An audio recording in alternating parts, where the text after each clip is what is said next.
El salón sterling brillaba como si cada lámpara hubiera sido encendida para presumir poder. Copas de champán chocaban suavemente. Los vestidos de diseñador destellaban bajo la luz dorada, y el murmullo elegante de conversaciones cuidadosamente ensaiadas llenaba el air. Todo era lujo, todo era perfección, hasta que haría sterling intro del brazo de un hombre que no encajaba en ese escenario, un traje gris sencillo, sin gemilos brillantes, sin reloj llamativo. Sin esa hora de dinero que todos, en esa sala sabían reconocer a kilómetros de distancia. Parecía alguien que se había perdido de camino a una cafetería tranquila. Y sin embargo caminaba con calma sin intentar impresionar a nadie. Las miradas comenzaron a cruzarse. Los susurros crecieron como una ola silenciosa. ¿Quién era él? Un error, una rebeldía. Una vergüenza. Cuando el novio se inclinó para besar la novia, el air pareció detenerse. Sus labios quedaron suspendidos a un suspiro de distancia.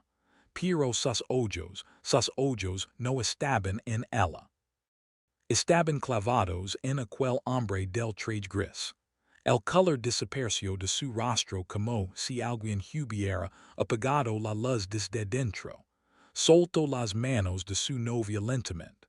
Dio un paso atrás. Y luego otro. Camino directo hacia él. El salón entero contuvo la respiración. Nadie entendía nada. Nadie imaginaba lo que estaba a punto de romperse. Porque ese instante, el instante en que todo se haría pedazos, o no había llegado. Ese momento vendría después. Si es tu primera vez aquí, asegurate de suscribirte al canal, y unite a nuestra comunidad, porque lo que estás a punto de escuchar cambia por completo todo lo que crees saber. 3 semanas antes de la boda, Jonas estaba sentado en la esquina de Brew and Pages, una pequeña cafetería librería escondida entre una tintoria y una panadería en Maple Street. El lugar olía a papel viejo y café recién molido. Iba ali todos los martes y jueves por la mañana, después de dejar a su hija en la escuela. Nadie lo molestaba, nadie lo conocía. Y así era exactamente como él lo quería. Tenía un libro abierto frente a él, algo sobre la Guerra Fría, aunque en realidad no estaba leyendo, solo estaba ali, existiendo. La cafetería estaba casi vacía. Un estudiante universitario tecleaba con intensidad junto a la ventana. Un hombre mayor leía el periódico cerca de la calle. Entonces la puerta se abrió. Ella entró con jeans y un suéter suelto, el cabello recogido en una cola sencilla, sin maquillage, sin joyas. Se veía cansada, como alguien que llevaba demasiado tiempo sosteniéndose en pie sin descanso. Pidió un café negro y se sentó en la mesa frente a él. Jonas levantó la mirada apenas un segundo y volvió a su libro. Ella no lo miró en absoluto. Así empezó todo. No con una conversación. No con una presentación formal. Solo 2 personas compartiendo el mismo silencio. La semana siguiente regresó. Misma mesa. Mismo café. Misma mirada cansada. Esta vez levo una laptop y trabajo sin decir palabra. Jonas no preguntó a qué se dedicaba. Ella no preguntó qué leía. Era un acuerdo tácito. Ese lugar era territorio neutral. La tercera semana olvidó su cargador. La laptop murió a mitad de lo que estaba haciendo. Suspiró y cerró el ordenador, recostándose en la silla. Jonas siguió leyendo, pero podía sentir su inquietud al otro lado del salón. Alguna vez sientes que el mundo es demasiado ruidoso. Preguntó ella de repente. Jonas levantó la vista. Ella no lo miraba, observaba su taza. Todos los días respondió. ela sonrió levemente. Bien, pensé que era la única. Ese fue el primer intercambio real entre ellos. Si alguna vez te has sentido así, como si el mundo fuera demasiado pesado, escríbelo en los comentarios. A veces ayuda a saber que no estamos solos. Su nombre era Zia, no dijo su apellido, él no lo pidió. Él dijo que se llamaba Jonas, no mencionó a su hija, ella no habló de su trabajo. Hablaron de libros, del clima, de nada importante. Why honestly fue la conversación más honesta que Jonas había tenido en años. Después de eso, todo se volvió rutina. Marts y Juves. Misma cafeteria. Misma esquina. A veces hablaban, a veces no. Aria porque ese era su verdadero nombre nunca vestía nada costoso. Nunca mencionaba dinero ni negocios, ni la vida que Jonas suponía, que levaba fuera de ese lugar. Why Jonas nunca habló de que criaba solo a una niña ni de que su vida era una rutina cuidadosamente diseñada para no llamar la atención. Un Juves, aria ligo peor que de costumbre. Si de joker en la silla, si frodo el rostro y pidió dos espressos en lugar de su café negro habitual. Mal dia, preguntó Jonas, ella soltó una risa hueca. Mal año, él no insistió.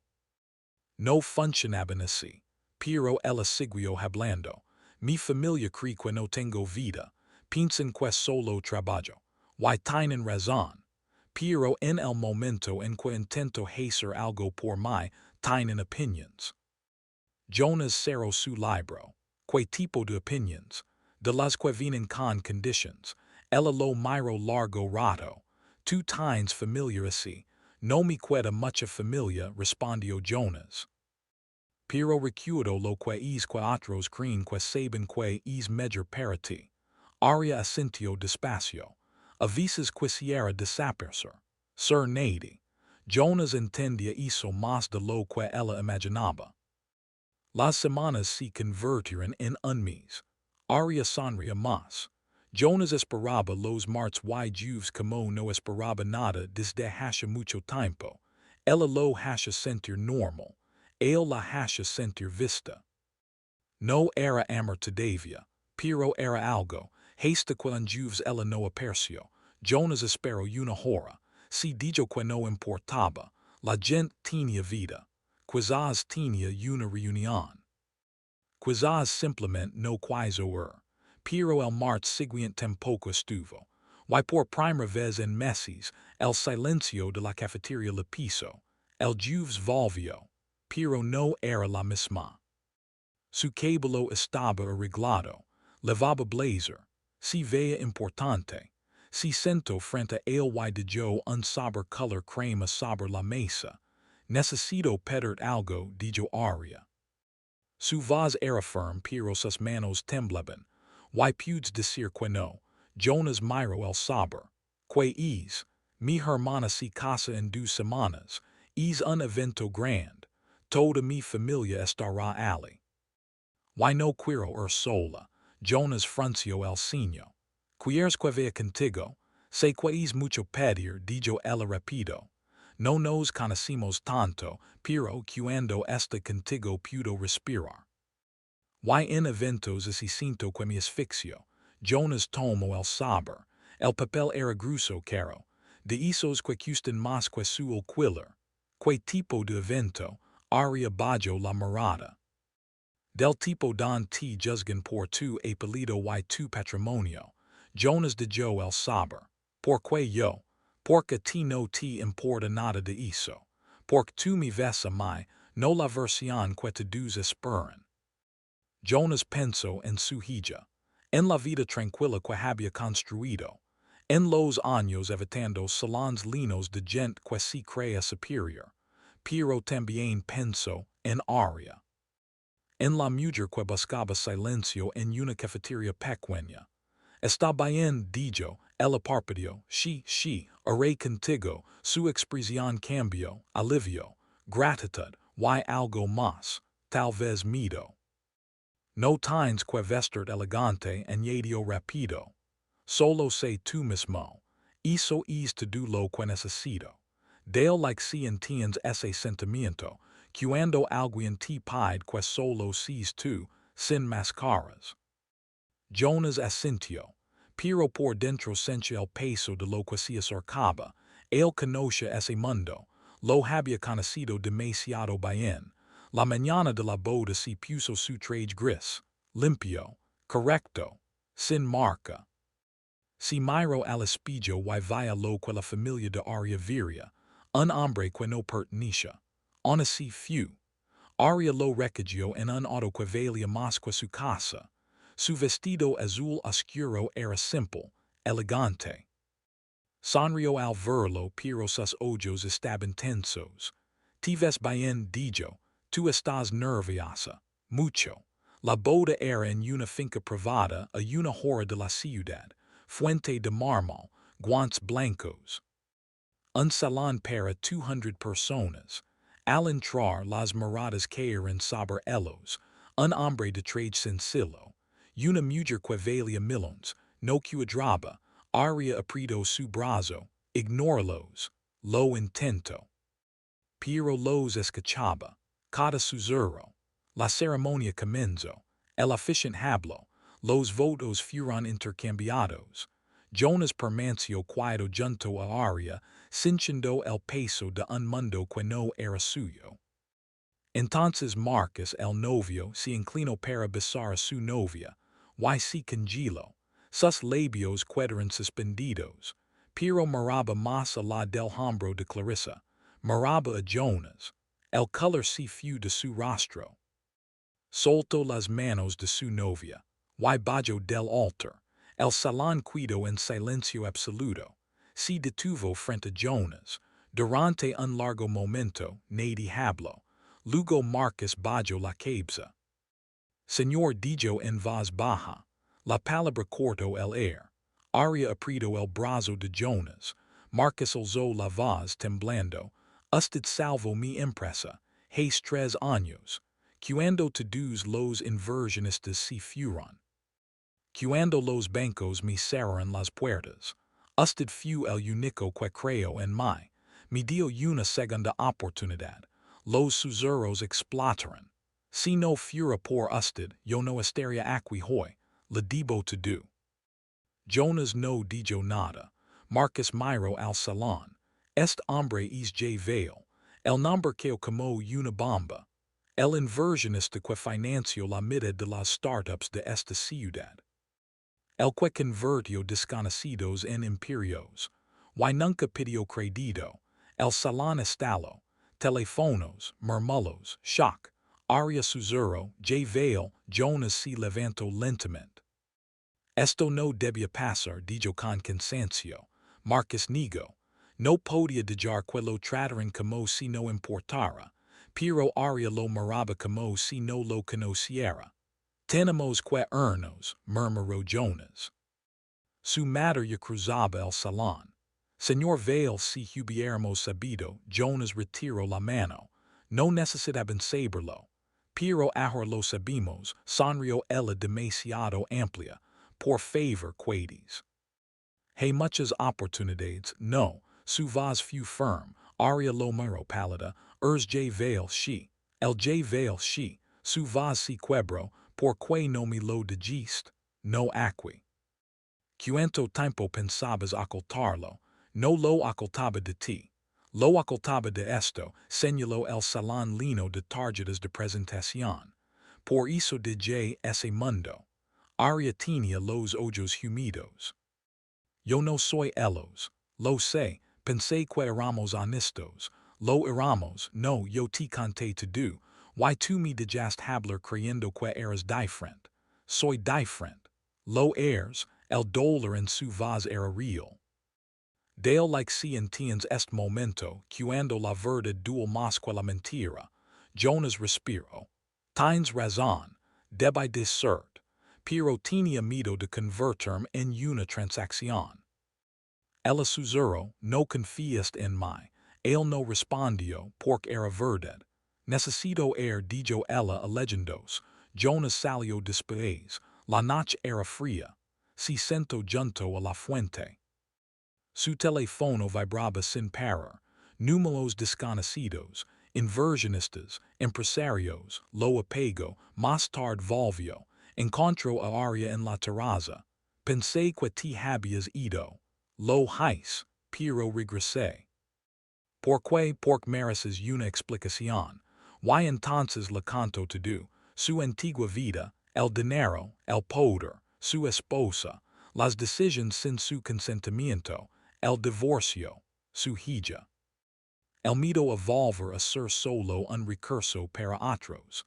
Me convertí en veil para poder dejar de serlo dijo, para criar a mi hija en paz. Aria escuchaba en silencio. No quería ser otro hombre en tu vida que viniera con conditions. Pero eres veil dijo ella, no es algo pequeño. Lo sé, no confías en mí, no confiaba en mí mismo, admitió. Ella respiró hondo. Lo peor es que tenías razón sobre mi familia, y también tenías razón en que me sentiría diferente al saberlo. Él sintió frío en el pecho. Entonces se acabó, no dije eso. Solo necesito saber que es real. Su teléfono vibró, un mensaje de su madre. Hay oportunidades que no podemos ignorar. Aria apagó el teléfono. Me voy.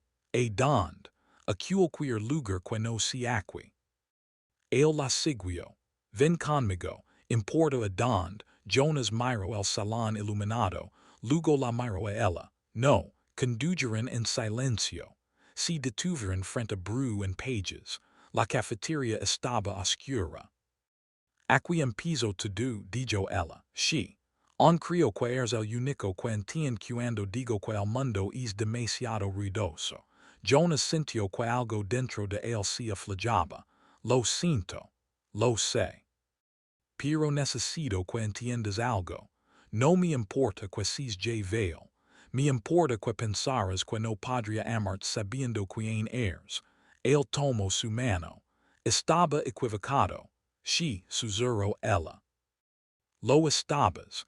El teléfono vibró otra vez. Aria leyó el mensaje de su madre. Sonrió con firmeza. Le dije que si no te pide disculpas públicamente me voy de todo. Del negocio familiar. De los eventos. De todo, Jonas la miró sorprendido. No tenías que hacer eso. Sí tenía. No voy a ser parte de una familia que trata a las personas como transacciones. Si alguna vez has tenido que elegir entre tu familia y lo que es correcto, cuéntalo en los comentarios. No es una decisión fácil. 2 semanas después, estaban en su esquina habitual de Brew and Pages. Las de mañana, café caliente, silencio cómodo, mamá quiere almorzar dijo Aria, se disculpó públicamente en la recepción de Clarissa, eso debió doler, mucho, pero lo hizo, nadie los miraba. Nadie susurraba, solo eran 2 personas tomadas de la mano. Jonas miró a Aria y entendió algo, ella no lo amaba a pesar de quién era. Lo amaba por completo, por todas sus partes. Las tranquilas y las complicadas, el pasado y el presente. ¿En qué piensas? Preguntó ella. Jonas sonrió. En que me alegra que olvidaras tu cargador ese día, Aria rió. El mejor follow técnico de la historia. El mundo afuera seguía girando. Pero dentro de Brew and Pages, el tiempo era más suave. Y por primera vez en 2 años, Jonas sintió que estaba exactamente donde debía estar.